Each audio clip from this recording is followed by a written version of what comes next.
TN station ముఖ్య ఎన్నికల కమిషనర్గా ఉండగా భార్యతో కలిసి పిక్నిక్ అయి ఉత్తరప్రదేశ్లో ఒక ప్రదేశానికి వెళ్తున్నారు.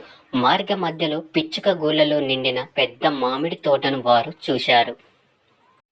అవి చూసి ముచ్చటపడిన స్టేషన్ భార్య 2 గూళ్లను ఇంటికి తీసుకెళ్లాలనుకున్నది. సమీపంలో ఆవులను మేపుతున్న ఒక యువకుడిని పోలీస్ ఎస్కార్ట్ వారితో పిలిపించి పిచ్చుక గూళ్లను తీసేస్తే 10 రూపాయలు ఇస్తామని ఆశ చూపారు. ఆ కుర్రవాడు ఒప్పుకోకపోవడంతో రేటు పెంచి 50 రూపాయలు ఇస్తామన్నారు స్టేషన్. వెంట ఉన్న పోలీసులు కూడా స్వామి భక్తితో గూళ్లు తీయమని యువకుడిని ఆదేశించారు. అయినా తొనకని బెదరని ఆ యువకుడు, మీరు 50 రూపాయలు కాదు, ఎంత ఇచ్చినా పిచ్చుక గూళ్లను తీసి ఇవ్వలేను.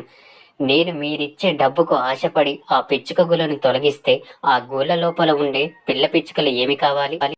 అలాగే సాయంత్రం తల్లి పిచ్చుక పిల్లలకు ఆహారం తీసుకు వచ్చినప్పుడు పిల్లలు కనిపించకపోతే ఎంత బాధపడుతుంది అన్నాడు.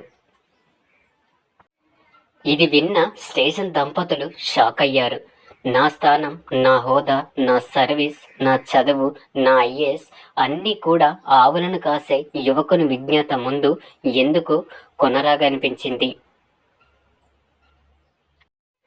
తిరిగి వచ్చిన తర్వాత కూడా ఈ సంఘటన మమ్మల్ని అపరాధ భావంతో రోజుల తరబడి వెంటాడుతూనే ఉంది.